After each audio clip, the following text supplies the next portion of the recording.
Semiconductor projects worth about 1.25 lakh crore rupees. US President Joe Biden and former President Donald Trump clinched their party's nomination as US is all set for a bruising first presidential election rematch in nearly 70 years.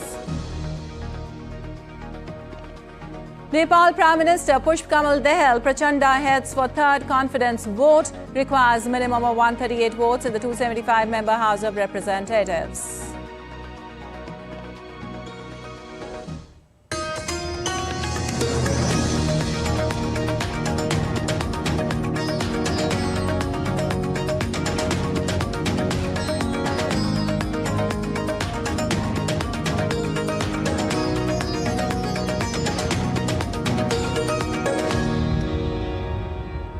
On to the top story. Today is a special day in India's efforts to become a hub for semiconductors. Indian Prime Minister Narendra Modi will participate in India's Techade chips for Viksit Bharat and lay the foundation stone of 3 semiconductor projects worth about $1.25 trillion via video conferencing.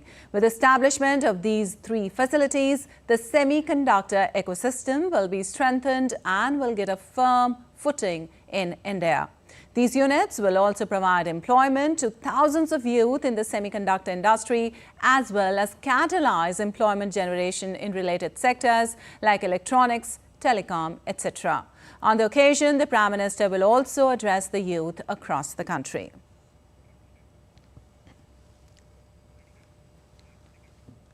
And moving on, the European Union has also chosen to regulate artificial intelligence models on the basis of their potential risk. The AI regulation in the EU is a step closer to enactment, with the European lawmakers set to vote on it today. The 27 heads of EU states approved the law in February, and now it is expected to be passed by the Parliament as well. Ishan Garg tells us more from Brussels. The AI Act will be implemented in stages. 20 days after the rules are published, the law will come into force. Companies will then have 3 years to make their AI systems compliant. And that path is a steep one. Under the EU's AI Act, the first one of its kind globally, the bloc is regulating AI by dividing its potential users into 4 categories, depending on the kind of risk they can pose to society. For example, AI technology being used in driving systems or one affecting the movement of migrants through border checks will be most strictly scrutinized, while systems categorized as minimal risk, such as AI-powered video games, will have little oversight. Officials say most AI systems will fall under this category. Now, there are some uses of AI, though, that have been outlawed completely. Categorization of people based on social indicators or broad use of facial recognition technology are among them. Companies have said they will need time and money to comply with these norms, and some, including the makers of ChatGPT, have said the rules could potentially hurt the growth of the entire industry. Now, it's a reservation that some members of the 27-nation bloc also expressed during the negotiations. France and Germany argued that the rules could hurt their nascent AI sector. But now that the law is close to becoming a reality, the focus is also on how member countries are working on implementing it. The European Commission has already set up an AI office. However, member nations are still working out the best way to regulate. Reports say they will have 12 months to decide which department will oversee the implementation, meaning the execution of the law could be an uphill battle, not only for the tech companies, but also for the regulators. Ishan Garg in Brussels, reporting for DD India. And India's Prime Minister Narendra Modi had a telephonic conversation with British Prime Minister Rishi Sunak on Tuesday. The leaders reaffirmed their commitment to continue to strengthen the bilateral comprehensive strategic partnership. They expressed satisfaction on the progress made under the Roadmap 2030 in diverse areas, including trade, investment, defense, security, emerging technologies, and others. They assessed positively the progress made towards early conclusion of a mutually beneficial free trade agreement. The two leaders also exchanged views on regional and global developments of mutual interest. Both leaders also exchanged greetings on the upcoming festive occasion of Holi. Well, New Zealand's Deputy Prime Minister and Foreign Minister Winston Peters, who is currently on a 4-day official visit to India, met External Affairs Minister Dr. S. Jaishankar in New Delhi on Tuesday and held a warm and productive meeting. The two sides agreed on enhancing our political, trade and economic, security, connectivity, mobility, education and people-to-people ties. Dr. Jaishankar also welcomed New Zealand joining the International Solar Alliance. Jaishankar and Peters also discussed cooperation in the Commonwealth and UNSC reform. They shared perspectives on the Indo-Pacific and global issues. Winston Peters will meet Vice President Jagdeep Dhankhar on Wednesday. And India's External Affairs Minister also held a bilateral meeting with Belarus Foreign Affairs Minister Sergei Alenik in New Delhi on Tuesday. The two leaders discussed political, trade and economic ties between the two countries and exchanged views on development partnership, defense, S&T and education. They also discussed the regional situation and cooperation in NAM, SCO and UN.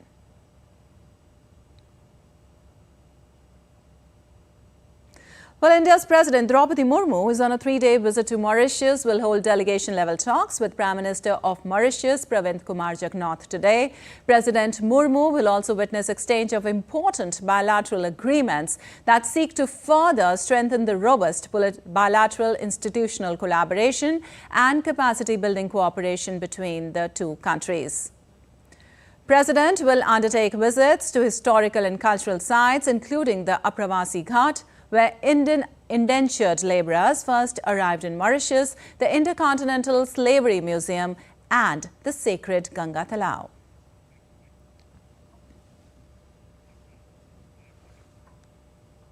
And a tri-service mega military exercise, Bharat Shakti, was demonstrated the prowess of homemade defence equipment in the Pokhran Desert on Tuesday.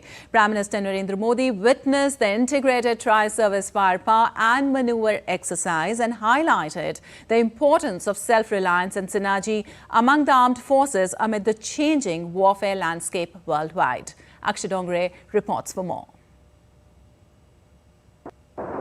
Guns, tanks, artilleries and missiles shook the Thar desert of Rajasthan as India displayed its indigenous might and synergized demonstration of capabilities by the Indian Armed Forces in the form of a tri-services live fire and maneuver exercise in Pokhran, Rajasthan.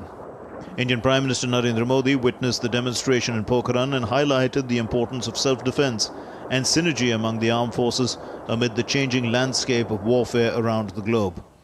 आज हमारा पोखरण एक बार फिर भारत की आत्मनिर्भरता, भारत का आत्मविश्वास और भारत का आत्मगौरव, इस त्रिवेणी का साक्षी बना है। भारत, आज पूरा देश भारत शक्ति का ये उत्सव शौर्य की भूमि राजस्थान में हो रहा है, लेकिन इसकी गूंज सिर्फ भारत में ही नहीं, पूरी दुनिया में सुनाई दे रही है. PM Modi also recounted India's journey in self-reliance in the past decade and said that if India has to develop, it must reduce reliance on others. साथियों, कल ही भारत ने MIRV आधुनिक टेक्नोलॉजी से लैस लंबी दूरी की क्षमता वाली अग्नि 5 मिसाइल का परीक्षण किया है. दुनिया के बहुत ही कम देशों के पास इस तरह की आधुनिक टेक्नोलॉजी है, इस तरह की आधुनिक क्षमता है. ये डिफेंस सेक्टर में आत्मनिर्भर भारत की एक और बड़ी उड़ान है. इन 10 वर्षों में देश का रक्षा उत्पादन 2 गुना से भी ज्यादा, यानी 1 लाख करोड़ रुपए से अधिक हो चुका है. पिछले 10 वर्षों में 150 से ज्यादा नए डिफेंस स्टार्टअप शुरू हुए हैं। इनको हमारी सेनाओं ने 1800 करोड़ रुपए का ऑर्डर देने का निर्णय लिया है। अब 5th जनरेशन लड़ाकू विमान भी हम भारत में ही डिजाइन, डेवलप और मैन्युफैक्चर करने वाले हैं। India, that was the largest arms importer, is increasingly becoming a major arms exporter, showcasing the growing might of the Indian defense industry. In the past few years, the world has seen that the first casualty of any global-scale war has been the global supply chain networks. And here in Pokhran, the Indian Armed Forces have exemplified their resolve to become a fully and truly self-reliant force and one with utmost synergy to thwart off any threats to the country. In Pokhran, Rajasthan, with camera person Mohit Uike, Akshay Dongre, DD India. And moving on, Sri Lanka is keen to harness investments in renewable energy sector from India. Speaking at a business event in Colombo on Monday, Sri Lanka's Minister for Power and Energy, Kanchana Wijesekara, elaborated on vast potential in renewable energy in Sri Lanka and invited Indian companies to invest in the sector. Both sides agree to explore avenues for greater collaboration and innovation. Well, the SpaceX Crew 7 has completed a successful splashdown in the Gulf of Mexico in Florida at 9:50 GMT on Tuesday. The crew had spent 6 months aboard the International Space Station before their safe splashdown. The Crew 7 mission had launched on August 26, 2023 from NASA's Kennedy Space Center in Florida on a SpaceX Falcon 9 rocket. With Crew 7's departure, the ISS is now manned by the 4 Crew 8 members, along with Soyuz Commander Oleg Kononenko, cosmonaut Nikolai Chubb and NASA's Laurel O'Hara. And moving on to Nepal, Nepal's Prime Minister Pushpakamal Dahal Prachanda is scheduled to seek a vote of confidence from Parliament on Wednesday. The vote of confidence to come days after Prime Minister Prachanda forged a new alliance with the unified Marxist-Leninist, the Communist Party of Nepal. Prachanda, a leader of the Maoist Centre Communist Party of Nepal, on Sunday sent a letter to the Parliament Secretariat indicating that he has severed ties with the Nepali Congress. According to Nepal's constitutional provisions, a Prime Minister has to take a vote of confidence after an ally withdraws support to the ruling coalition. Prachanda is required to prove his majority after he lost the support of the previous ally. And now let's take a look at other stories making news today. A massive fire broke out in 6 roadside restaurants or dhabas in North Indian city of Greater Noida. The fire was due to a short circuit. 10 fire tenders got the fire under control. No casualties or injuries in the incident were reported. Devotees from across India thronged the Lord Rama temple in Ayodhya. The temple is witnessing an average of hundreds of thousands of pilgrims daily, according to the authorities.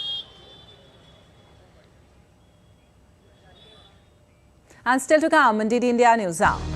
Japan Space One Kairos rocket explodes shortly after launch on its inaugural trip. Space One says flight was interrupted after the launch on tip of the mountainous Kii Peninsula in western Japan. International Atomic Energy Agency chief visits Japan to inspect the Fukushima Daiichi nuclear power plant. And Haiti readies for the formation of a transitional council after Prime Minister pledges to step down. US expects members to be appointed by Thursday. United Nations urges gangs to silence the guns.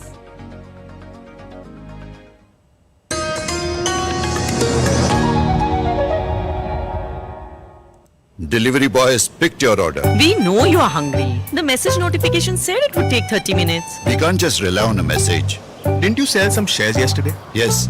So did you check them? I got a message. You can't just rely on one message. If you make any transactions in the stock market, cross-check the SMS or email you received from the stock exchange with your Demat account as well as bank statement. Beta, when one's hungry, the brain doesn't function properly. सोच कर, समझ कर, invest कर.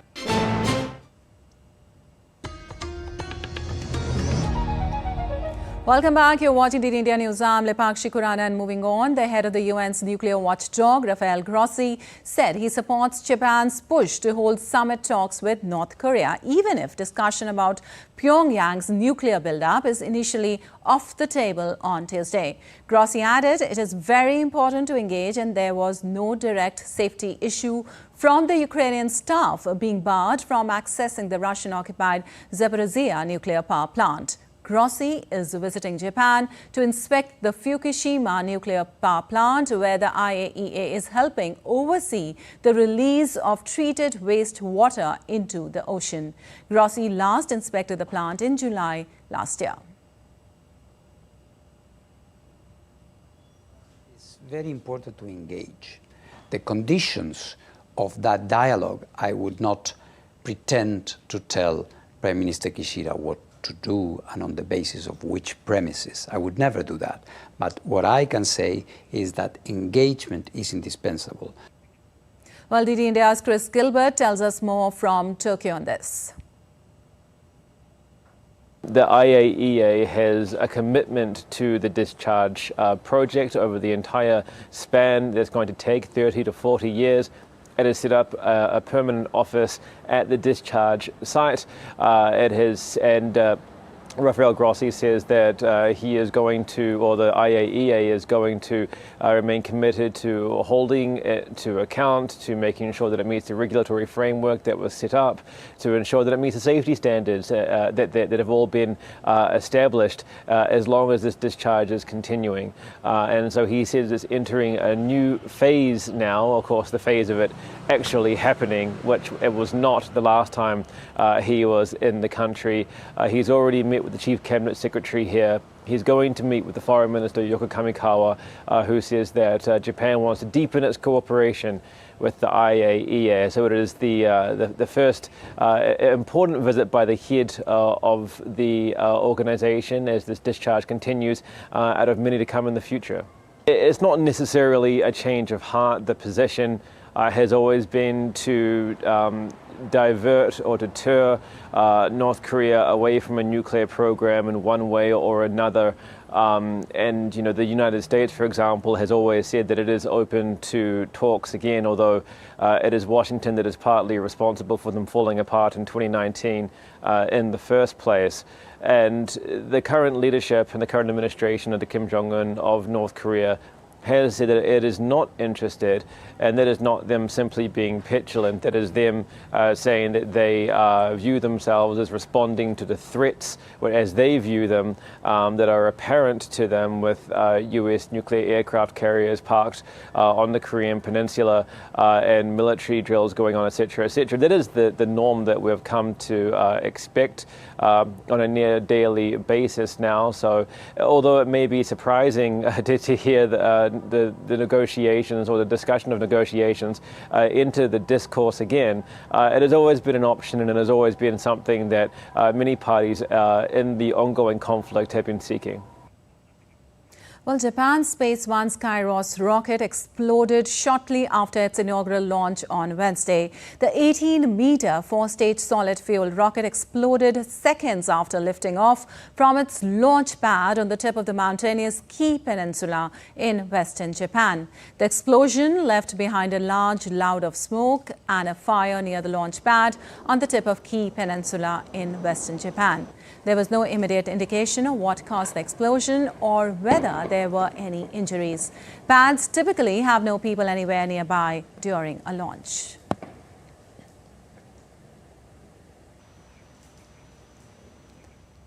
And moving on, President Joe Biden and former President Donald Trump both clinched a victory in the party's nomination, marking it the first U.S. presidential election rematch in nearly 70 years. Biden surpassed that delegates' number on Tuesday night as the results began to come in from the primary contest in Georgia. Biden faced only taken opposition in the Democratic primary campaign. Biden issued a statement after he sealed the Democratic nomination, taking aim at what he called Trump's campaign of resentment, revenge, and retribution that threatens the very idea of America. Hours later, Trump also secured the Republican presidential nomination as 4 states held contest, including Georgia, the battleground where Trump faces criminal charges for his efforts to overturn the state's 2020 results. The outcome of Tuesday's voting was essentially predetermined after Trump's last remaining rival for the Republican nomination, former UN Ambassador Nikki Haley, ended her presidential campaign following Trump's dominant performance last week on Super Tuesday when he won 14 of the 15 state contests. Well, among the states where Biden and Trump want to clinch their respective nominations, one was the Georgia, which was significant for ex-president as he faces criminal charges for his efforts to overturn the state's 2020 results here. Both men have already turned their attention to the November 5th general election, holding dueling rallies in Georgia on Saturday. Ira Spitzer reports for more. Both Donald Trump and Joe Biden visited Georgia in advance of the primary election, a sign that for both men, this is an important prize in November's general election. It's a state that Biden won by just 12,000 votes in 2020 and a state in which Trump is facing legal charges stemming from his refusal to accept the election results. Trump is seeking to contain any fallout from that dispute, which divided the state's Republicans. And for President Biden, convincing Georgia Democrats to turn out in November is going to be crucial, given what will likely be a very close race. Biden, who has now officially clinched enough delegates to secure his party's nomination, is looking to overcome a lack of enthusiasm from Democrats, as well as those in his party angry about his handling of the Israel-Hamas conflict. Now that it has become clear this will be a rematch of the 2020 election, Biden has also stepped up his attacks on Trump, although typically referring to him as my predecessor instead of saying his name. In a statement following Biden's clinching of the nomination with the Georgia win, Biden said, "Are we going to stand up and defend our democracy or let others tear it down?" The Georgia primary has now concluded, but the events of January 6, 2021, when Trump supporters stormed the U.S. Capitol, as well as the legal battle playing out in the state over Trump's attempts to deny the election results, are going to be front and center as the campaign heats up. Ira Spitzer reporting in San Francisco for DD India. Also, lawmakers in the U.S. grilled the former special prosecutor who investigated President Joe Biden's handling of classified documents in Congress on Tuesday. Robert Hur was challenged by both political parties over his report's conclusions that Biden did keep some documents, but a jury would unlikely find him guilty of doing so willfully. Caroline Maloney reports for more from Washington. Robert Hur stood by his report when he gave testimony to the House committee on Tuesday. He'd been assigned by the Justice Department to look into Biden's handling of classified documents while he was vice president. He interviewed the current president back in October, just after the Hamas attack on Israel. He said he found that Biden did have classified documents after his time in office, but that it would be unlikely he could be found guilty of it, given a lack of evidence, and also that a jury may see him as well-intentioned and just forgetting about the documents. Democrats on Tuesday took issue with a suggestion of Biden having a problem with his memory, saying that was beyond the scope of the investigation and that Hur must have known it would become political. The Republicans, on the other hand, are campaigning on Biden being too old, and they do talk of issues that they see with his mental capacity. And in the House hearing, Republicans say they thought Hur didn't go far enough, that they see there being a two-tiered justice system, one that lets Biden off, but charges the former president, Donald Trump, who's also facing this time a criminal case for keeping multiple classified documents, some of them top secret, and not returning them immediately to the FBI. Hur said he did see a difference between the two cases, but that he stands by all that was in his report. Caroline Malone in Washington for DD India. Also, the United States expects members of Haiti's Presidential Transition Council to be appointed in the next 24 to 48 hours. Haiti's Prime Minister said earlier that he agreed to resign once a Transitional Presidential Council is created and a new interim Prime Minister is named. The planned Presidential Transition Council, announced after high-level meetings of Caribbean leaders in Jamaica on Monday, is aimed at representing diverse sectors of Haitian society. And the resignation of Haiti's Prime Minister Ariel Henry has opened a new path for the Caribbean island, which has been plunged into a spiral of violence and instability over the past few weeks. As DD's Latin American correspondent Maritrina Mena explains, Haiti is getting ready for the formation of a transitional council. The acting president and prime minister of Haiti has agreed to step down in his duties and make way for new authorities.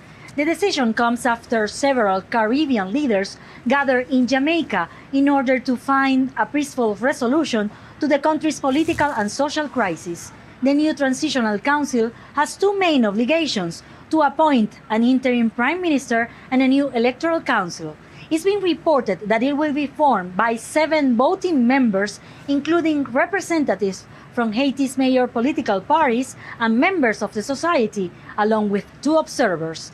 The prime minister, who is stranded in Puerto Rico, has been prevented from returning to this country. His office says the airport is encircled. Gang groups, who control about 80% of the capital Port-au-Prince, had demanded the resignation of Henry, saying they want a new leadership. For 2 weeks, heavily armed civilians have caused chaos across the capital, attacking police stations, the presidential palace, and freeing thousands of inmates. Ariel Henry was appointed in 2021 after the assassination of President Jovenel Moïse, but Haiti has not held elections since 2016, deepening its political instability. The goal is to call for presidential elections in 2024 and help to ease the unrest in the poorest country of the Western Hemisphere. The United Nations warned Tuesday that Haiti is on the brink of a devastating hunger crisis. Maritrina Mena in Caracas, reporting for DD India.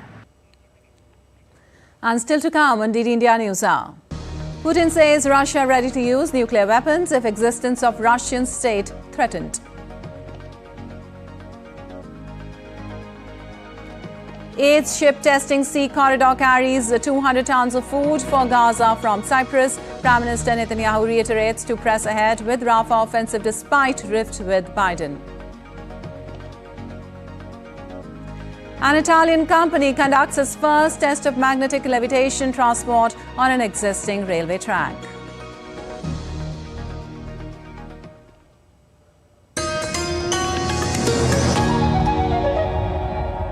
Do you know there's an investor protection fund for investors, IPF, but if your trade isn't executed on the exchange or if it's some guaranteed return scheme, then even IPF will not be able to help you. And what if your broker becomes a defaulter? Then? In that case, IPF can provide you with compensation. Where did you learn this? NSE's website. सोच कर, समझ कर, invest कर.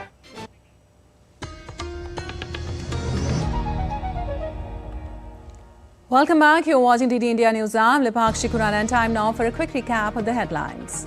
Indian Prime Minister Narendra Modi will participate in India's Techade chips for Viksit Bharat to also lay the foundation stone of 3 semiconductor projects worth about 1.25 lakh crore rupees. US President Joe Biden and former President Donald Trump clinched their party's nomination as US all set for a bruising first presidential election rematch in nearly 70 years. Nepal Prime Minister Pushkamal Dahal Prachanda heads for third confidence vote, requires minimum of 138 votes in the 275-member House of Representatives.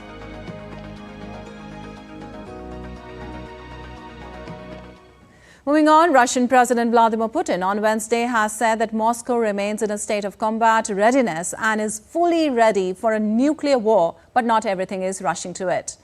In an interview with state media, Putin said Russia would be ready to use nuclear weapons if its sovereignty was threatened. He said the United States understands that if it deploys American troops on Russian territory or to Ukraine, Russia would treat the move as an intervention. He iterated that the use of nuclear weapons was spelled out in the Kremlin's nuclear doctrine, its policy setting out the circumstances in which Russia might use its weapons. If the United States conduct a nuclear test, Russia might do the same. And now, Now let's take you live to the virtual message of Indian Prime Minister Narendra Modi as he participates in India's Techade Chips for Viksit Bharat.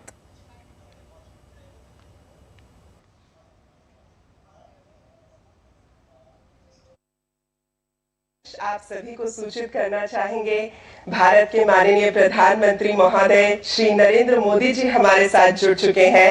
हार्दिक अभिनंदन महोदय।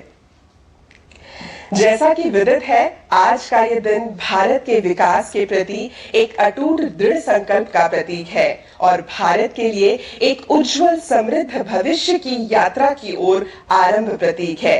इस समृद्ध यात्रा में हमारे पथ प्रदर्शक भारत के माननीय प्रधानमंत्री महोदय आदरणीय श्री नरेंद्र मोदी जी पूरे देश को स्वावलंबन एवं आत्मनिर्भरता से विभूषित कर रहे हैं। आज का ये कार्यक्रम इसी का प्रतिबिंब है।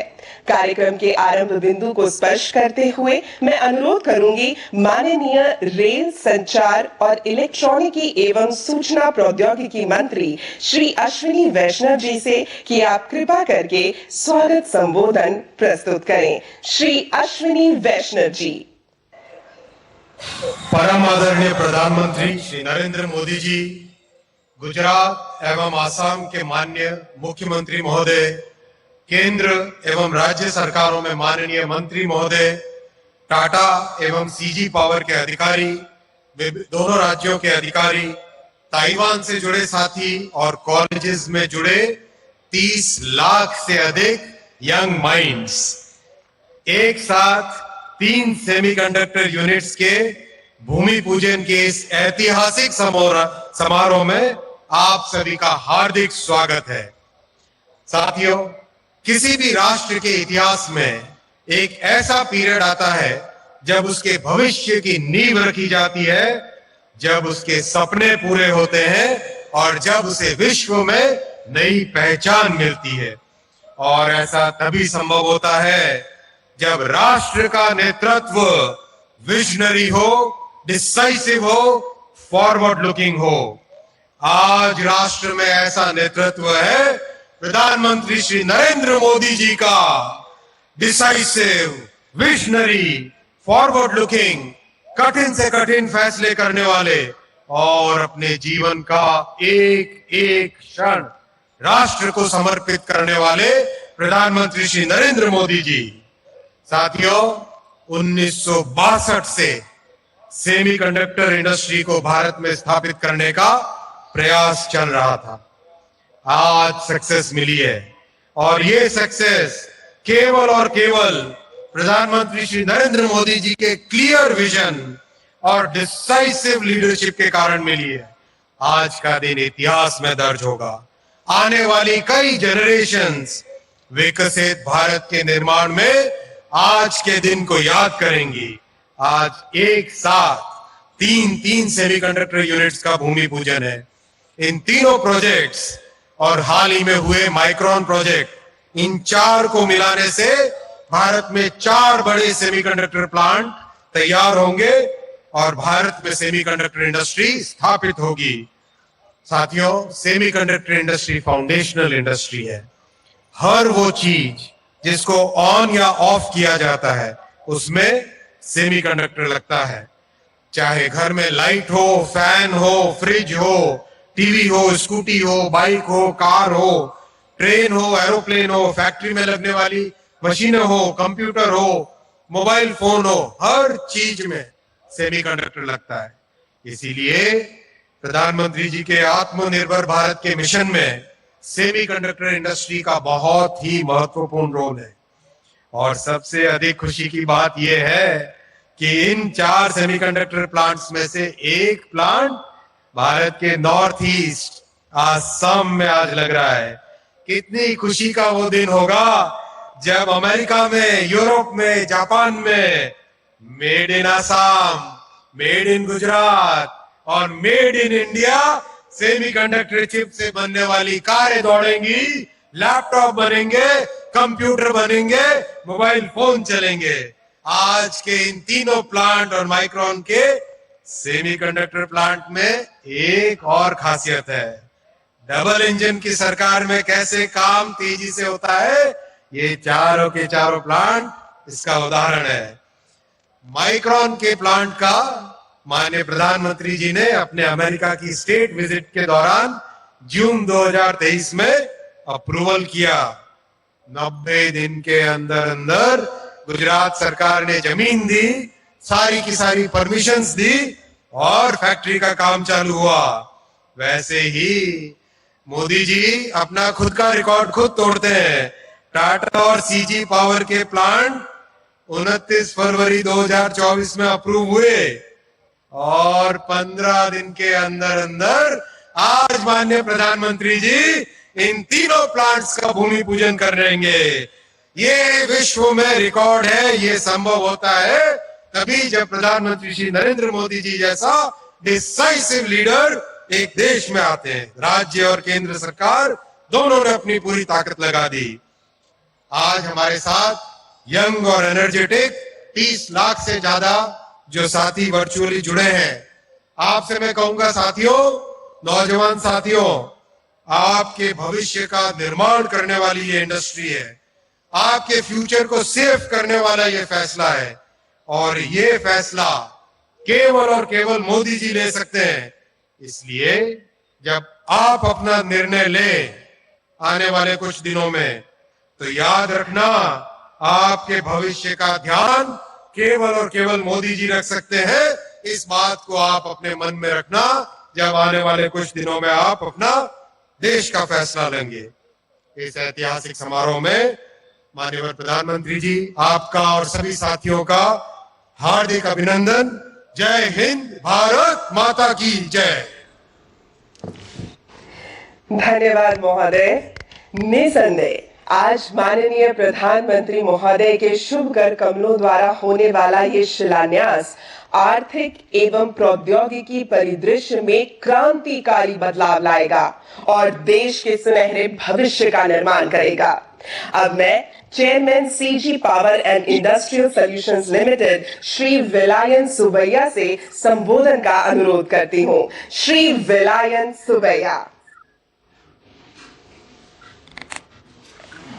Honorable Prime Minister Narendra Modi ji, Honorable Chief Ministers of Gujarat and Assam, Honorable Ministers Vaishnav ji and Chandrasekhar ji, colleagues, our partners and guests, Namaskaram. 75 years ago, my grandfather manufactured India's first bicycle.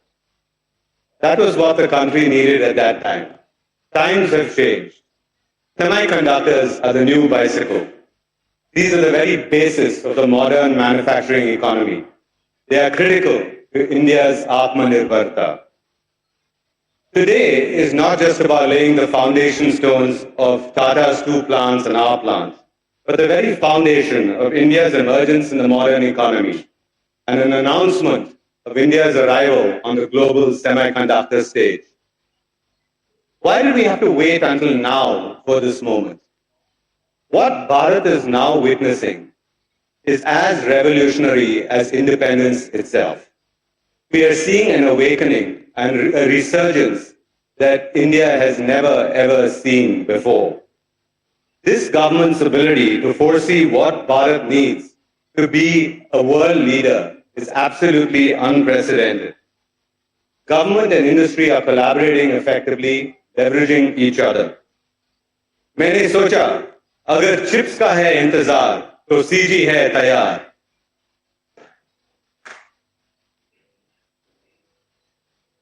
Until now, Indians have helped other nations strengthen their leadership position in the world order. Brain drain. When I graduated from IIT, 140 students out of my class of 290 left for the US. This will no longer be the case. From now on, we will design for Bharat. We will make for Bharat. We will build Bharat.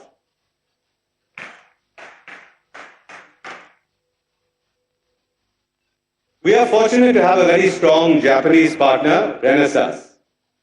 We asked Renesas who will be leading the initiative from their side. And they said Viresh Patel, who is here with us. मैंने बोला ये विरेश पटेल तो Japanese थोड़ा है, but this is the nature of the world today, country or company, Indians are in leading roles, and that's something we ought to be proud of. We are excited to set up this initiative in Gujarat. We come from Tamil Nadu. In Tamil Nadu, we have 79,000 temples. Gujarat has 50,000. It seems that both Tamils and Gujaratis are fond of going to temples. And that's basically because we all understand that there's something much bigger than ourselves. For me as well, yoga and meditation is important. In India, we understand that sadhana and bhakti actually help us become better leaders, help increase our intensity, our energy, our focus. So together, in the presence of Adi Yogi, we will create an intensely powerful semiconductor ecosystem that is built on the foundation of spirituality. I've written a few lines in lighter vein. हम सब हैं एक परिवार, हमारा डोसा आपकी चाट, देश का विकास semiconductors के साथ, तेज रफ्तार सीजी के हाथ. To rising India, Jai Hind, Pranam.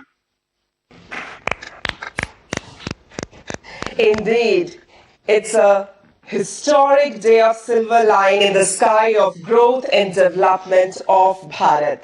और अब समय है चेयरमैन टाटा ग्रुप श्री नटराजन चंद्रशेखरन द्वारा संबोधन का. महोदय, आपसे विनती है कृपा करके अपने विचार प्रस्तुत करें. Shri Natarajan Chandrasekaran.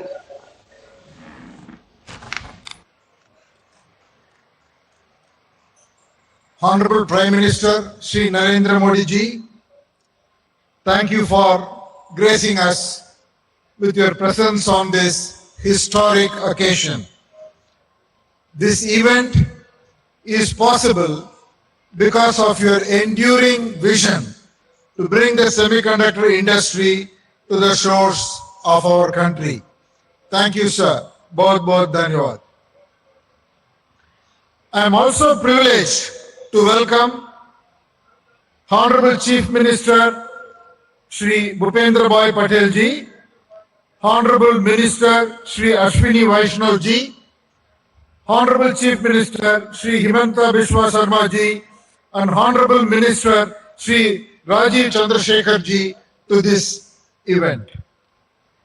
Dignitaries from Government of India, Ministry of Electronics and Information Technology, India Semiconductor Mission, governments of both Gujarat and Assam, distinguished guests, ladies and gentlemen, and members of the media.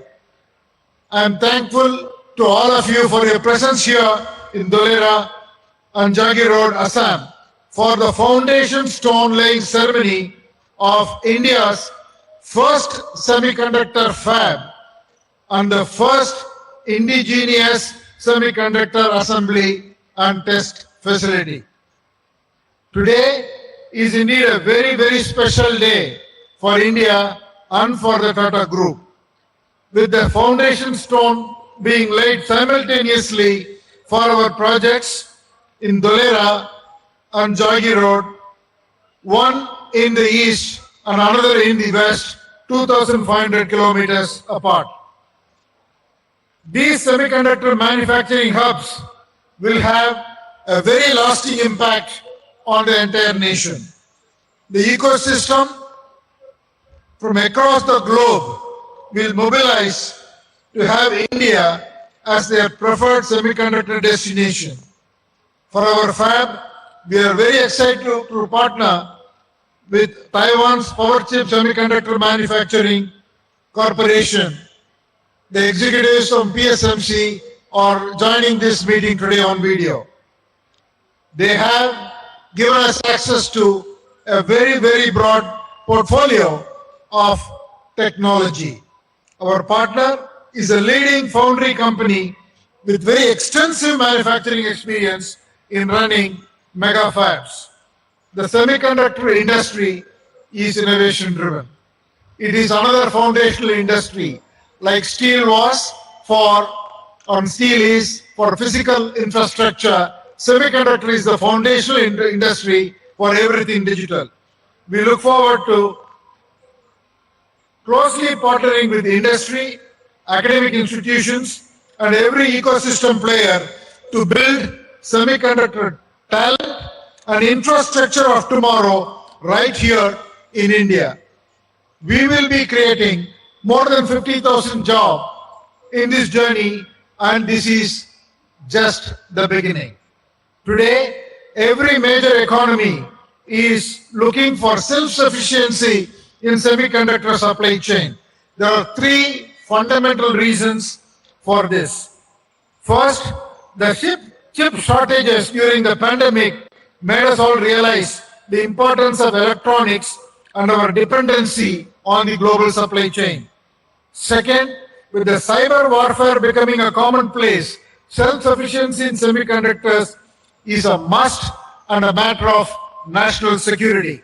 And finally, domestic semiconductor manufacturing ecosystem is a must-have to galvanize the indigenous product ecosystem of tomorrow. In the spirit of the Tata Group and its core value of pioneering, we will deploy our deep customer insights and develop innovative solutions with agility, boldness, and courage.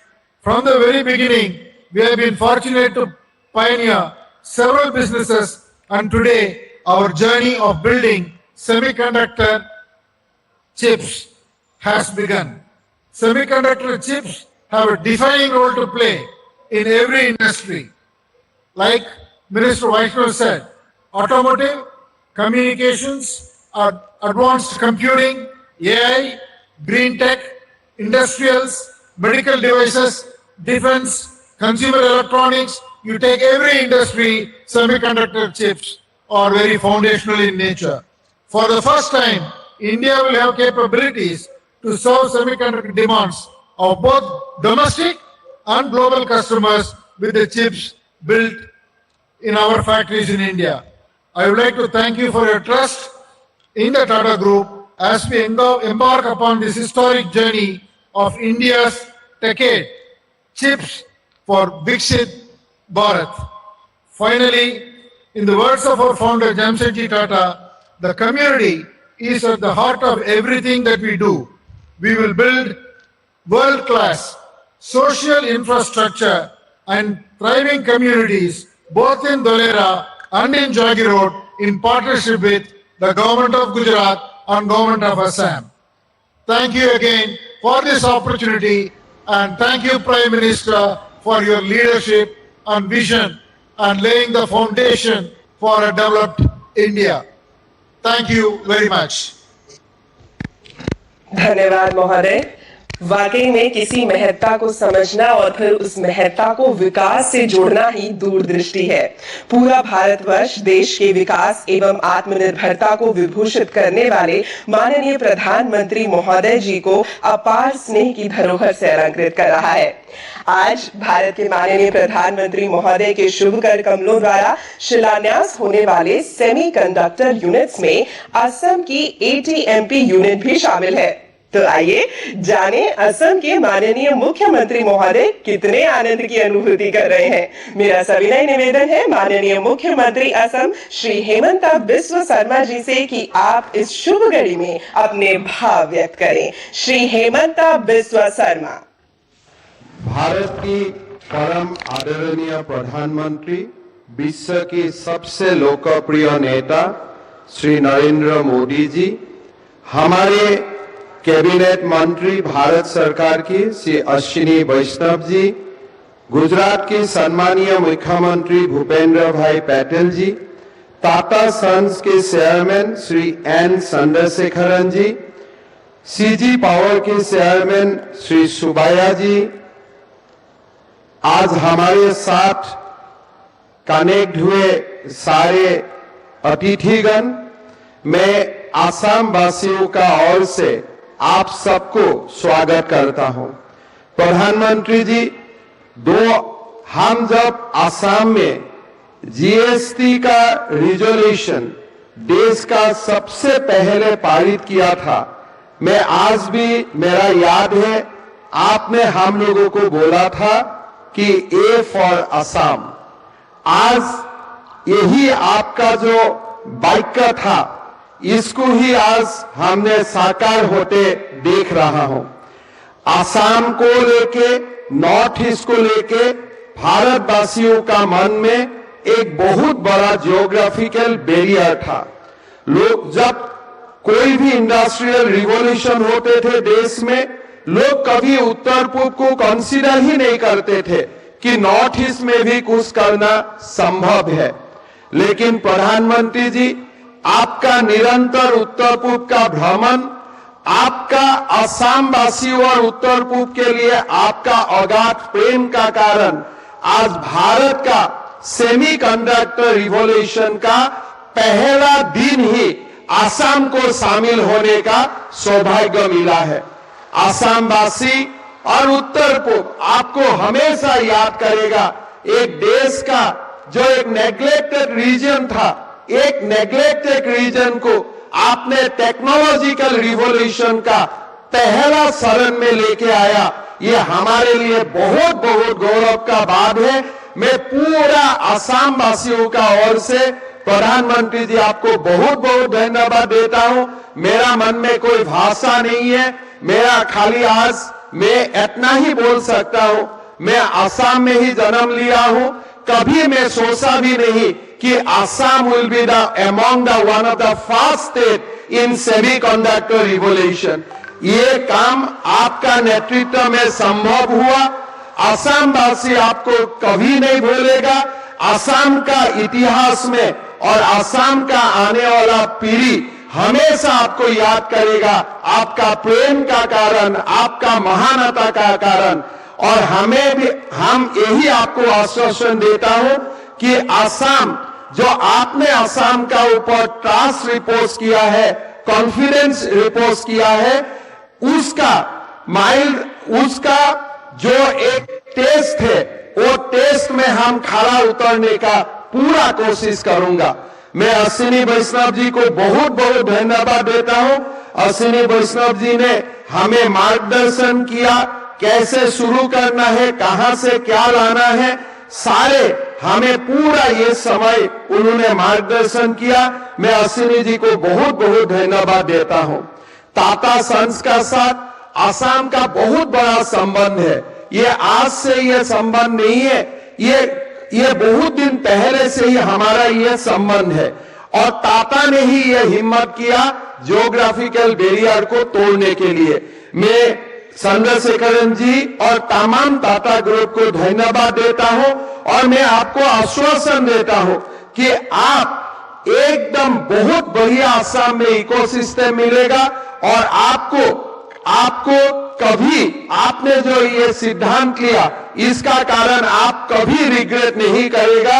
आपको खुशी होगा, आपको अच्छा लगेगा कि you have chosen A correct destination and choosing Northeast, you have contributed immensely for the development of this great region and great nation.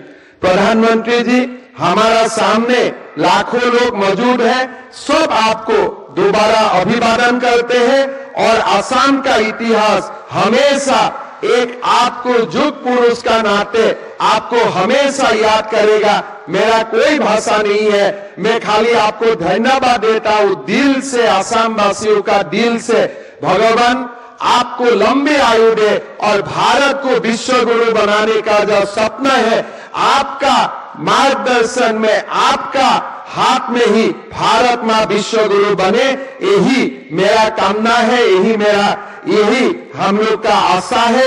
और हमेशा आप ऐसे ही उत्तर पूर्व को आशीर्वाद देते रहे, असम को आशीर्वाद देते रहे। बहुत बहुत धन्यवाद प्रधानमंत्री जी, बहुत बहुत धन्यवाद। जय हिंद, वंदे मातरम।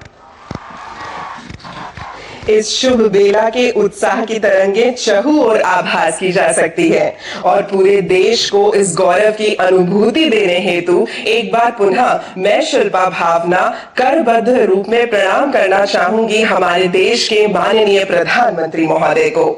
विकास की इस अविरल बेला में गुजरात के धौलेरा में semiconductor fab with 50,000 WSPM capacity एवं सानंद में semiconductor APMP unit for specialized chips का शिलान्यास अब से कुछ ही देर में माननीय प्रधानमंत्री महोदय द्वारा किया जाएगा। तो गुजरात की ये धरती इस आरंभवर्ती क्षण को किस प्रकार संजोए है, आइए जानते हैं माननीय मुख्यमंत्री गुजरात श्री भूपेंद्र भाई पटेल जी के शब्दों में। माननीय, आपसे अनुरोध है कि कृपा करके उपस्थित गणों को संबोधित करें। श्री भूपेंद्र भाई पटेल।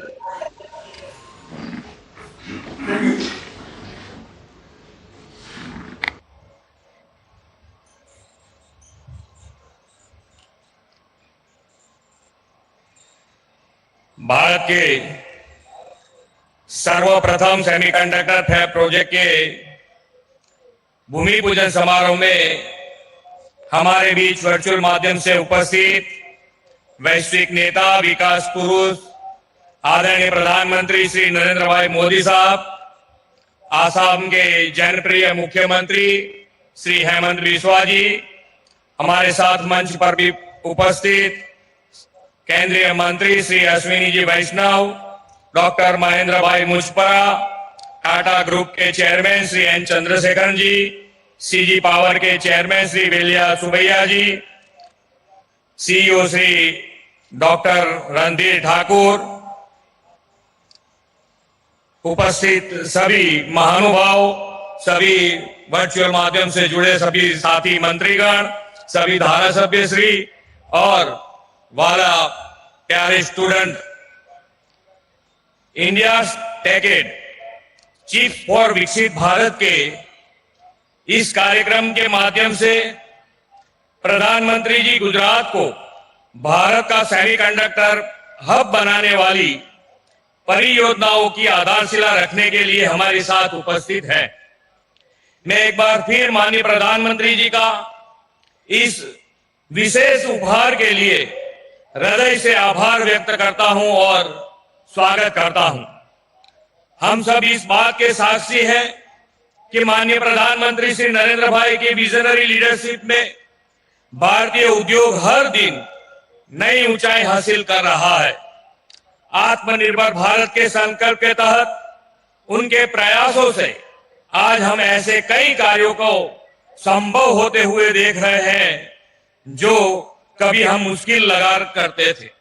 सेमीकंडक्टर मैन्युफैक्चर भी उन्हीं सेक्टर में से एक है। प्रधानमंत्री जी कहते हैं कि समस्या और संभावना में सिर्फ सोच का ही फर्क है और समस्या को संभावनाओं में बदलना ही मोदी जी की गारंटी है। भारत में टेक्नोलॉजी का विस्तार तेजी से बढ़ रहा है। हेल्थ, एग्रीकल्चर, लॉजिस्टिक ऐसे कई सेक्टर्स में स्मार्ट टेक्नोलॉजी का उपयोग बढ़ रहा है।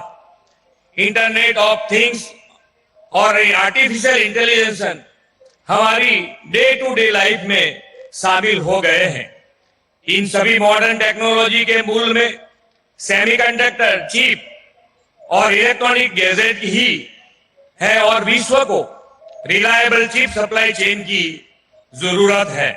प्रधानमंत्री जी के दिशा दर्शन में सेमीकंडक्टर मैन्युफैक्चरिंग सेक्टर में गुजरात को भारत का केंद्र बनाने के संकल्प के साथ हम आगे बढ़ रहे हैं। प्रधानमंत्री जी के विकसित भारत के लिए विकसित गुजरात का जो विजन दिया है उसे साकार करने के लिए गुजरात प्रतिबद्ध है। गुजरात के पास प्रधानमंत्री जी के इसी विजन को जमीन पर उतारने की अपार क्षमता है। सेमीकंडक्टर जैसे उभरते सेक्टर को प्रमोट करने के लिए गुजरात देश का पहला राज्य है जिसे डेडिकेटेड सेमीकंडक्टर पॉलिसी बनाई है। हमारी सेमीकंडक्टर पॉलिसी की खास बात यह है कि भारत सरकार द्वारा अप्रूव्ड सेमीकंडक्टर प्रोजेक्ट्स को अपने आप ही गुजरात में अप्रूवल मिल जाती है। धौलेरा में विकसित हो रहा सेमीकॉन सिटी भी भारत में एकमात्र डेस्टिनेशन है जहां सेमीकंडक्टर सेक्टर से जुड़ी सभी जरूरत का ख्याल रखा जा रहा है। विश्व की सेमीकंडक्टर मैन्युफैक्चरिंग कंपनियां गुजरात की इन्हीं फैसिलिटीज से आकर्षित भी हो रहे हैं। माइक्रोन कंपनी के बाद गुजरात में सेमीकंडक्टर से जुड़े 2 प्लांट की आधारशिला रखी जा रही है। ये हम सभी के लिए गौरव के क्षण है। सेमीकंडक्टर और इलेक्ट्रॉनिक सेक्टर में मिलने वाली सभी निवेश अवसरों का लाभ लेने के लिए हमने एक nodal agency Gujarat state electronic mission को ऑपरेशनल किया है। आज धौलेरा में टाटा इलेक्ट्रॉनिक्स प्राइवेट लिमिटेड और सानंद जीआईडीसी में सीजी पावर अपने यूनिट स्थापित करने जा रहे हैं। आप सभी को यह जानकर खुशी होगी, जनवरी 2024 में आयोजित वाइब्रेंट गुजरात ग्लोबल समिट में श्री एन चंद्रशेखर जी ने घोषणा की थी कि टाटा ग्रुप धौलेरा में एक विशाल सेमीकंडक्टर फैब यूनिट स्थापित करेगा और ठीक 2 महीने के बाद हम सभी इस समारोह के साक्षी बन रहे हैं।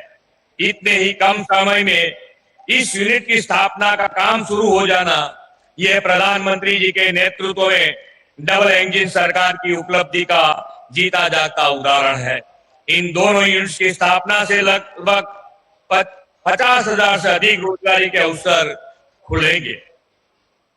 गुजरात में मैन्युफैक्चरिंग होने वाले इस सेमीकंडक्टर चिप का उपयोग न केवल भारत में मौजूद electrical vehicle industries, telecom, automotive, display और पावर इलेक्ट्रॉनिक्स जैसे सेक्टर में होगा, बल्कि साथ ही ग्लोबल सप्लाई चेन का भी हम हिस्सा बनेंगे। ये यूनिट्स हमारे देश में चिप फैब्रिकेशन में अपनी क्षमता को विकसित करेंगे और भारत को विश्व स्तर पर सेमीकंडक्टर चिप सप्लाई चेन में शामिल भी करेंगे।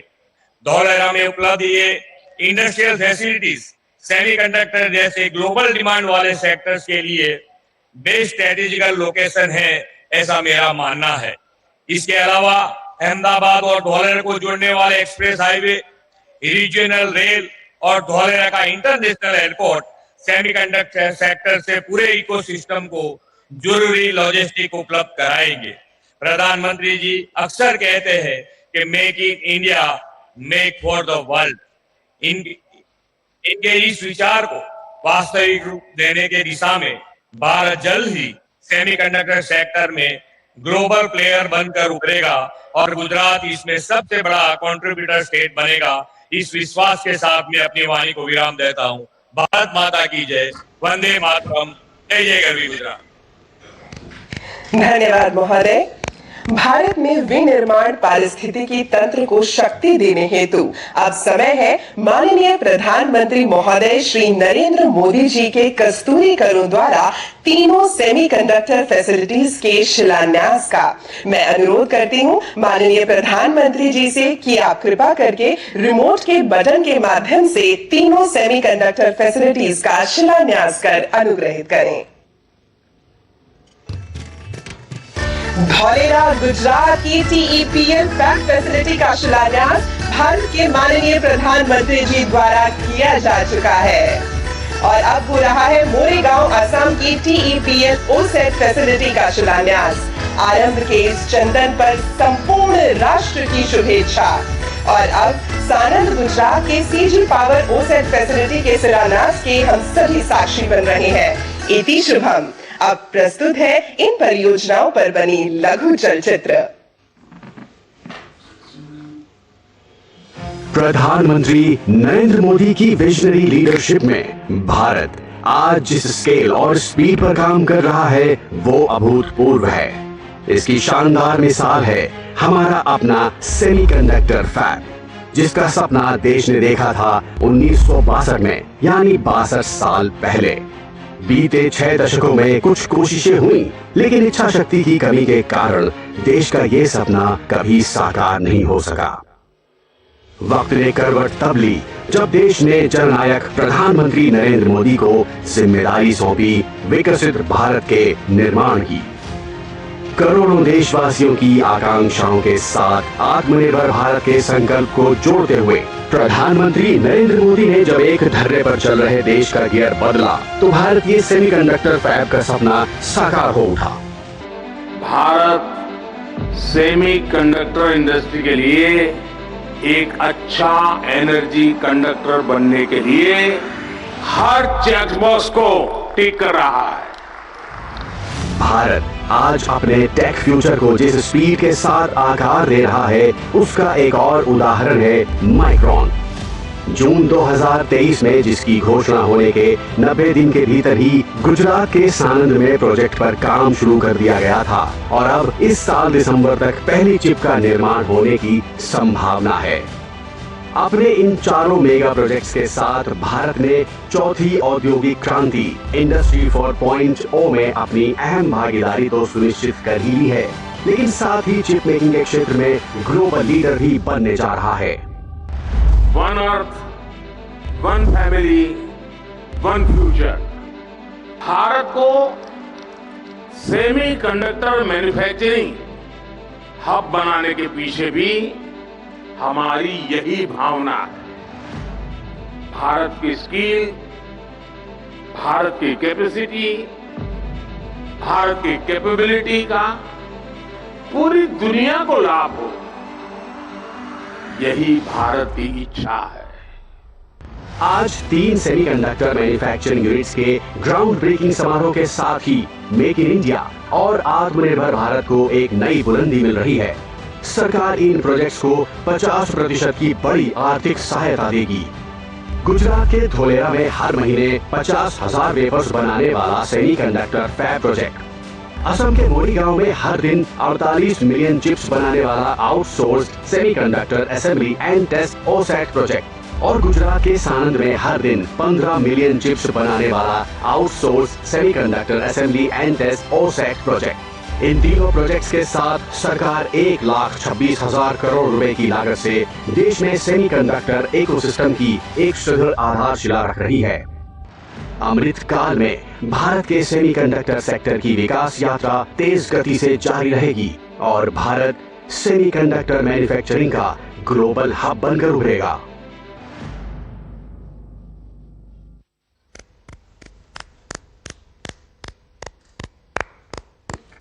वाकई आज के इस अभूतपूर्व शिलान्यास में माननीय प्रधानमंत्री महोदय श्री नरेंद्र मोदी जी ने भारत के पूरब और पश्चिम छोर को मिलाकर आज एक ऐसे भविष्य की नींव रखी है जिस पर विकसित भारत पल्लवित होगा।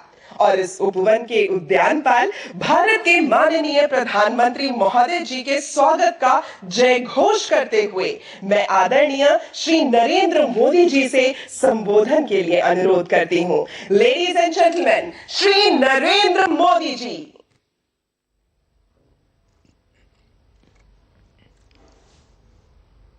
नमस्कार। केंद्रीय मंत्रिमंडल के मेरे सहयोगी श्री अश्विनी वैष्णव जी, राजीव चंद्रशेखर जी, असम और गुजरात के मुख्यमंत्री,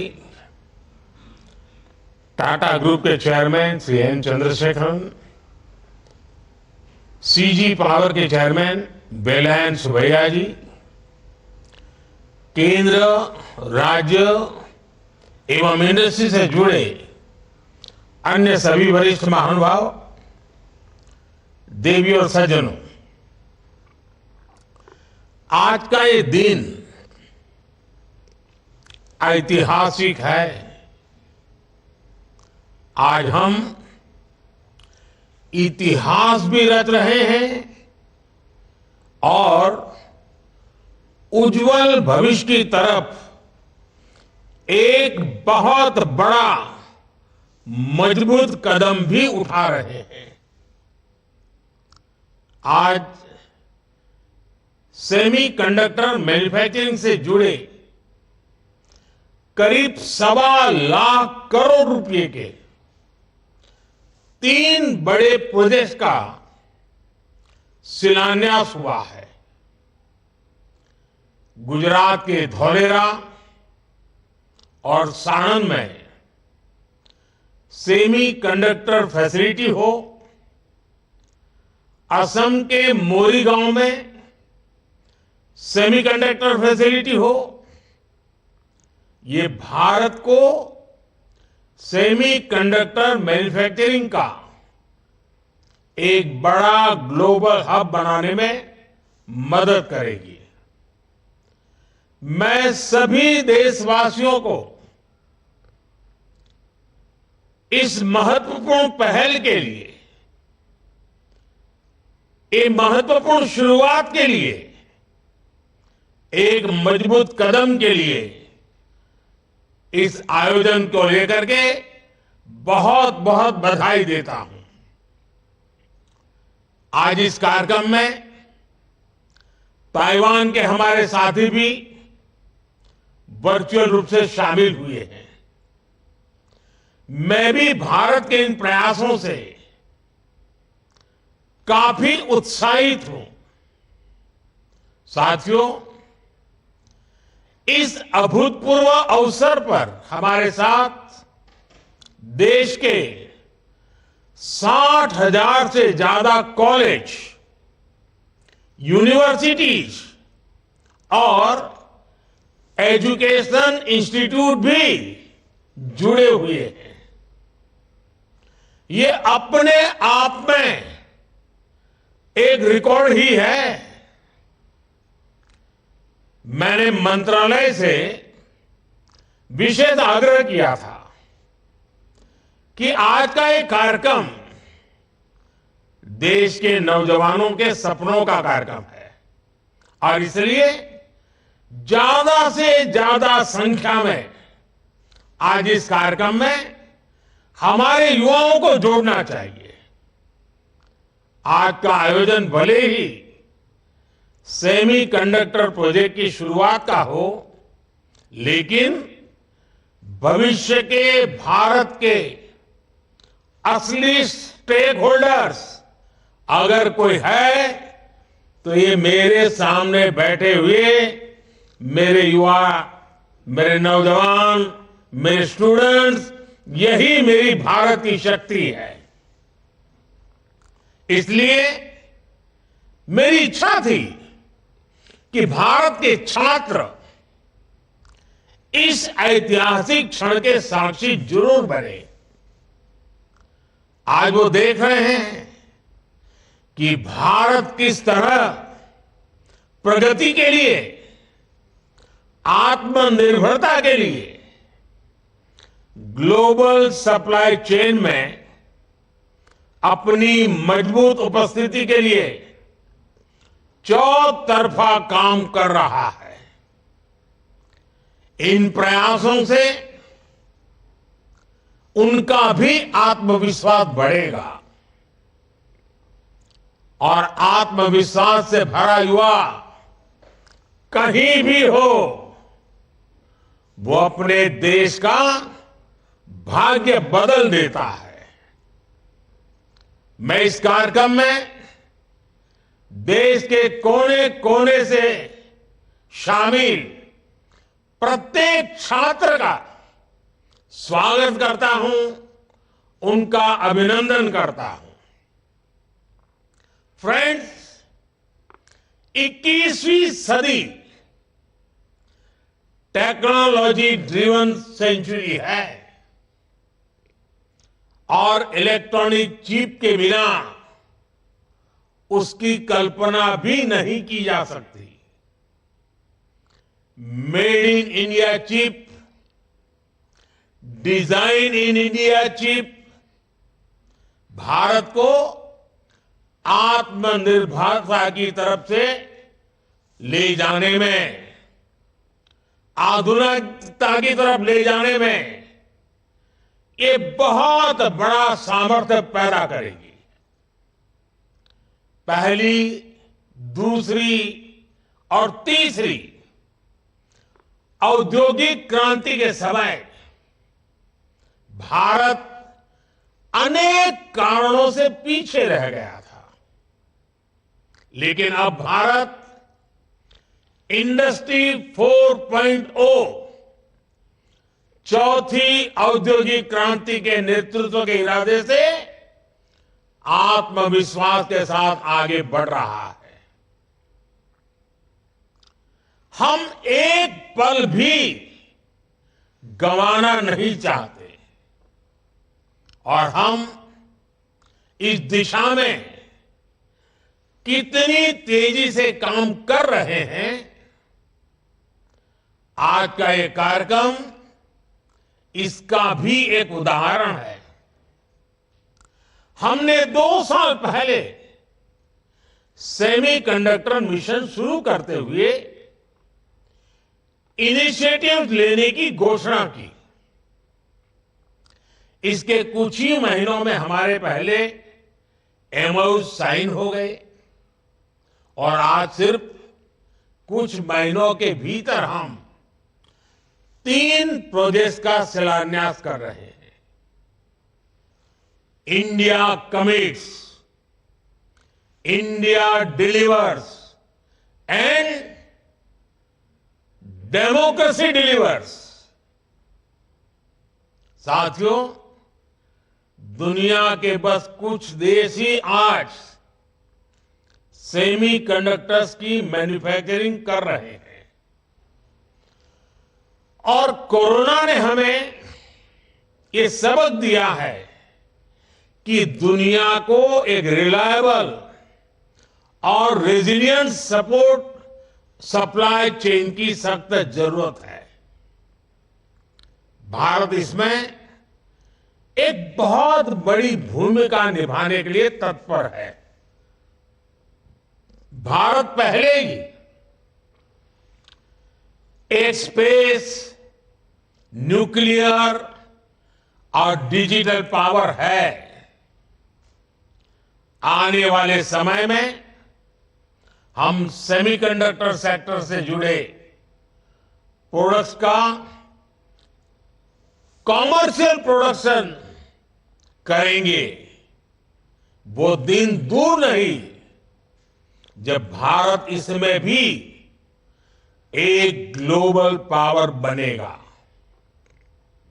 भारत अभी जो फैसले ले रहा है, जो नीतियां बना रहा है, उसका भी हमें स्ट्रेटेजिक एडवांटेज मिलेगा।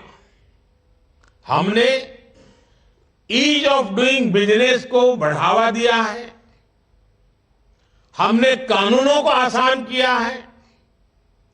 बीते वर्षों में हमारी सरकार ने 40,000 से ज्यादा कंप्लायंसेस खत्म किए हैं। भारत में निवेशकों के लिए एफडीआई के नियम भी आसान हुए हैं। डिफेंस, इंश्योरेंस और टेलीकॉम जैसे सेक्टर्स में एफडीआई पॉलिसी को और लिबरल किया गया है। हाल के वर्षों में हमने इलेक्ट्रॉनिक्स और हार्डवेयर मैन्युफैक्चरिंग से उसमें भी अपनी पोजीशन को और मजबूत किया है। लार्ज स्केल इलेक्ट्रॉनिक्स मैन्युफैक्चरिंग और आईटी हार्डवेयर के लिए पीएलआई स्कीम्स हो, इलेक्ट्रॉनिक कंपोनेंट्स के लिए स्कीम्स हो या फिर इलेक्ट्रॉनिक्स मैन्युफैक्चरिंग क्लस्टर्स हो, इन सभी में भारत ने इंसेंटिव्स देकर इलेक्ट्रॉनिक्स इकोसिस्टम्स को तरक्की के नए अवसर दिए हैं। आज भारत पूरी दुनिया का दूसरा सबसे बड़ा मोबाइल फोन मैन्युफैक्चरर है। कुछ समय पहले हमने नेशनल क्वांटम मिशन की भी शुरुआत की है। इनोवेशन को बढ़ावा देने के लिए नेशनल रिसर्च फाउंडेशन की स्थापना भी की गई है। इंडिया एआई मिशन का भी तेजी से विस्तार होने जा रहा है। यानी हम सिर्फ टेक्नोलॉजी एडॉप्शन नहीं, टेक्नोलॉजी एडवांसमेंट के रास्ते पर भी बढ़ रहे हैं। साथियों, सेमीकंडक्टर इंडस्ट्री का सबसे ज्यादा लाभ अगर किसी को मिलने वाला है तो वो हमारे भारत के युवा है। सेमीकंडक्टर इंडस्ट्री कम्युनिकेशन से ट्रांसपोर्टेशन तक कई सेक्टर जुड़े होते हैं। ग्लोबल इकोनॉमी में भी इस इंडस्ट्री से कई बिलियन डॉलर का रेवेन्यू और एम्प्लॉयमेंट जनरेशन होता है। यानी चीप मैन्युफैक्चरिंग सिर्फ एक इंडस्ट्री मात्र नहीं है, ये विकास का वो द्वार खोलती है जो असीम संभावनाओं से भरा हुआ है। इस सेक्टर से ना सिर्फ भारत में रोजगार के नए अवसर बनने वाले हैं, बल्कि टेक्नोलॉजिकल एडवांसमेंट्स के क्षेत्र में भी बड़ी प्रगति होने वाली है। आज दुनिया भर की सेमीकंडक्टर चिप के पीछे जो डिजाइन है और उस डिजाइन के पीछे का जो दिमाग है, वो दिमाग अधिकांश भारत के युवा का ही है। इसलिए आज जब भारत सेमीकंडक्टर मैन्युफैक्चरिंग के क्षेत्र में आगे बढ़ रहा है, तो हम टैलेंट इकोसिस्टम की इस साइकिल को एक प्रकार से कंप्लीट कर रहे हैं। आज अभी इस कार्यक्रम में हमारे साथ जुड़े हुए युवा ये जानते हैं कि कैसे आज देश में उनके लिए नई नई संभावनाएं बन रही हैं, नए अवसर बन रहे हैं। स्पेस का सेक्टर हो, मैपिंग का सेक्टर हो, भारत ने अपने युवाओं के लिए इन सेक्टर्स को पूरी तरह खोल दिया है। हमारी सरकार ने स्टार्टअप इकोसिस्टम को जो इंसेंटिव दिए हैं, जो प्रोत्साहन दिया है, वो अभूतपूर्व है। और इसी का कमाल है कि इतने कम वर्षों में भारत दुनिया का तीसरा सबसे बड़ा स्टार्टअप इकोसिस्टम बन गया है। अब आज के इस आयोजन के बाद सेमीकंडक्टर सेक्टर में भी हमारे स्टार्टअप के लिए नए मौके बनने जा रहे हैं। मुझे विश्वास है कि ये नई शुरुआत हमारी युवा पीढ़ी को एडवांस टेक्नोलॉजी जॉब से जुड़ने की नई अपॉर्चुनिटीज देगी। साथियों, आपको याद होगा लाल किले से मैंने कहा था, यही समय है, सही समय है। जब हम इस भावना के साथ नीतियां बनाते हैं, निर्णय लेते हैं, तो नतीजे भी मिलते हैं। भारत अब पुरानी सोच और पुरानी अप्रोच ये छोड़ चुका है, बहुत आगे निकल गया है। भारत अब तेज गति से निर्णय ले रहा है, नीतियां बना रहा है। हम पहले ही सेमीकंडक्टर मैन्युफैक्चरिंग में कई दशक खो चुके हैं, लेकिन अब हमें एक पल भी गंवाना नहीं है और अब ऐसा नहीं होगा। भारत ने सबसे पहले 60 के दशक में सेमीकंडक्टर मैन्युफैक्चरिंग का सपना देखा था, इस बारे में सोचा था। लेकिन इस सपने के बाद भी, इस सोच के बाद भी तब की सरकारें उन अवसरों का लाभ नहीं ले पाई। इसके सबसे बड़े कारण थे इच्छा शक्ति की कमी, अपने संकल्पों को सिद्धि में बदलने के लिए प्रयास की कमी और देश के लिए दूरगामी फैसले लेने की क्षमता की कमी। इस वजह से वर्षों तक भारत का सेमीकंडक्टर बनाने का सपना बस सपना ही रह गया। उन दशकों में जो लोग सरकार में रहे वो भी सोचते थे कि अरे जल्दी क्या है, समय आएगा तब हो जाएगा। सरकारों को लगता था कि ये तो भविष्य की जरूरत है, इसका समाधान अभी क्यों करना। वो लोग देश की प्रायोरिटीज को भी बैलेंस नहीं कर पाए, देश के सामर्थ्य को भी समझ नहीं पाए। उन लोगों को लगा कि भारत तो गरीब देश है, भारत सेमीकंडक्टर मैन्युफैक्चरिंग जैसी हाईटेक चीज को कैसे मैनेज कर पाएगा। वो लोग भारत की गरीबी की आड़ में आधुनिक जरूरत के ऐसे हर इन्वेस्टमेंट को नजरअंदाज करते रहे। वो हजारों करोड़ के घोटाले कर लेते थे, लेकिन सेमीकंडक्टर मैन्युफैक्चरिंग पर हजारों करोड़ रुपए इन्वेस्ट नहीं कर पाए। ऐसी सोच के साथ किसी देश का विकास नहीं हो सकता। इसलिए हमारी सरकार फॉरवर्ड लुकिंग सोच और फ्यूचरिस्टिक अप्रोच के साथ काम कर रही है। आज हम सेमी कंडक्टर मैन्युफैक्चरिंग में उन एम्बिशंस के साथ बढ़ रहे हैं जो विकसित देशों के साथ कॉम्पीट कर सके। हमारे देश की सारी प्राथमिकताओं का भी ध्यान रखा है।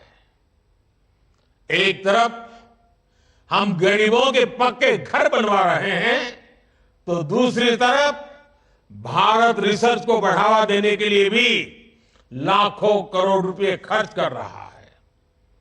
एक तरफ हम विश्व का सबसे बड़ा सैनिटेशन मूवमेंट चला रहे हैं, वहीं दूसरी ओर भारत में सेमीकंडक्टर मैन्युफैक्चरिंग पर भी आगे बढ़ रहा है। हम एक तरफ देश में तेजी से गरीबी कम कर रहे हैं और दूसरी तरफ भारत में आधुनिक इंफ्रास्ट्रक्चर का भी निर्माण कर रहे हैं, देश को आत्मनिर्भर भी बना रहे हैं। सिर्फ 2024 में ही अब तक 12 लाख करोड़ रुपए से ज्यादा की योजनाओं का शिलान्यास और लोकार्पण कर चुका है।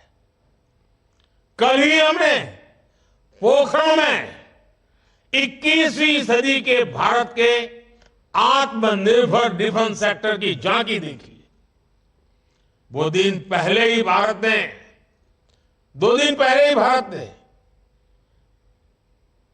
अग्नि 5 के रूप में भारत को दुनिया के एक्सक्लूसिव क्लब में शामिल होते देखा।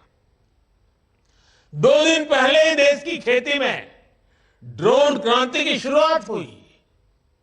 नमो ड्रोन दीदी योजना के तहत हजारों ड्रोन महिलाओं को सौंपे गए। गगनयान को लेकर भी भारत की तैयारी और तेजी आई है। हाल में ही देश को अपना पहला made in India fast breeder nuclear reactor मिला है। ये सारे प्रयास, ये सारे प्रोजेक्ट्स भारत को विकसित होने के लक्ष्य के और निकट ले जा रहे हैं, तेज गति से ले जा रहे हैं। और निश्चित तौर पर आज के इन 3 प्रोजेक्ट की भी इसमें बड़ी भूमिका होगी। और साथियों, आप जानते हैं आज चारों तरफ एआई की भी उतनी ही चर्चा है। भारत की टैलेंट आज एआई की दुनिया में उसका बहुत बड़ा दबदबा है। आपने देखा होगा पिछले 1-2 सप्ताह से मेरे जितने भी भाषण होते हैं, कुछ युवा नौजवान मेरे पास आए, उन्होंने कहा साहब हम आपकी एक एक बात हर भाषा में गांव-गांव पहुंचाना चाहते हैं। उन्होंने एआई टूल का उपयोग किया और आज मेरा हर भाषण आप अपनी अपनी भाषा में कुछ ही समय के बाद सुनना शुरू कर दोगे। यानी किसी को तमिल सुनना है, किसी को पंजाबी सुनना है, किसी को बंगाली सुनना है, किसी को असमिया, उड़िया, जो भी सुनना है।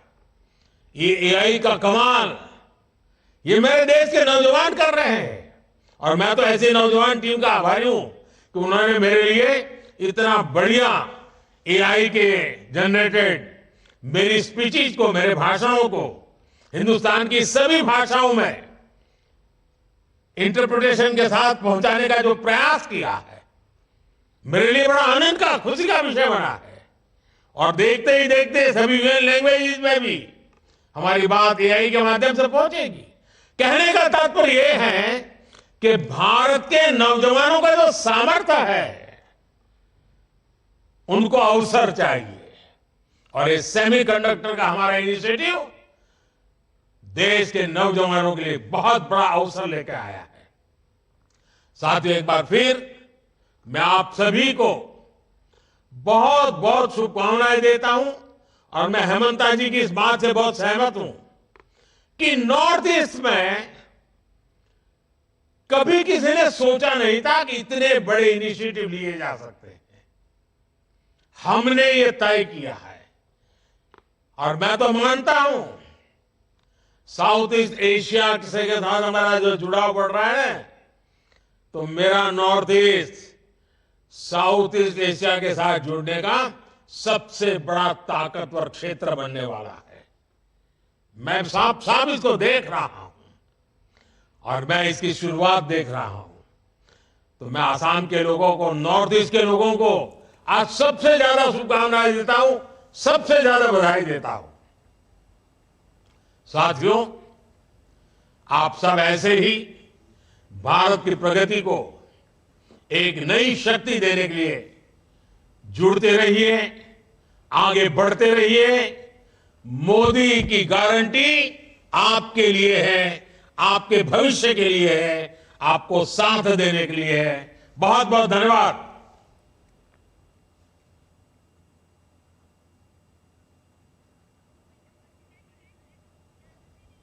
All right, a historical day there.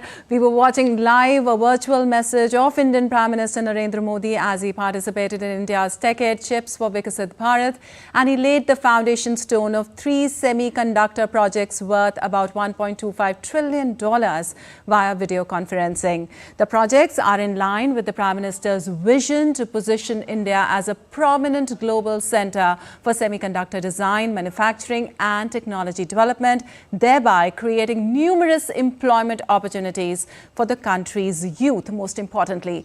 Also, 2 semiconductor facilities will be set up in Gujarat and 1 will be established in Assam.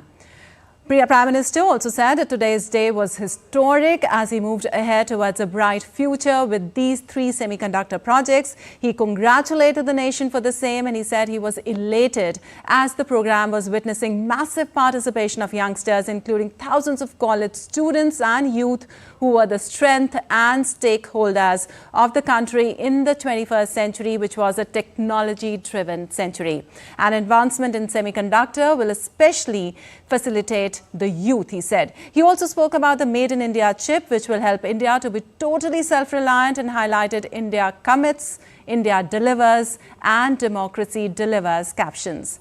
He said India was already a space power and the day is not far when India will be the leader in semiconductor space too. He spoke about how FDI policy has been liberalized. He also stressed on large-scale manufacturing sector and said India was the 2nd largest mobile manufacturer of the world. Also, he said that in India, AI mission was also advancing rapidly. He said design and brain behind semiconductor is of Indian youth and more new opportunities are being created for them. He also said that this was the right moment of advancement for India and the country was moving forward at a great pace, becoming totally self-reliant with a futuristic approach. Well, he also said that India in 2024 itself has invested 12 lakh crores in investment for development in various schemes, and India is moving forward at a rapid pace. Right now, time for a short break. We'll be back soon.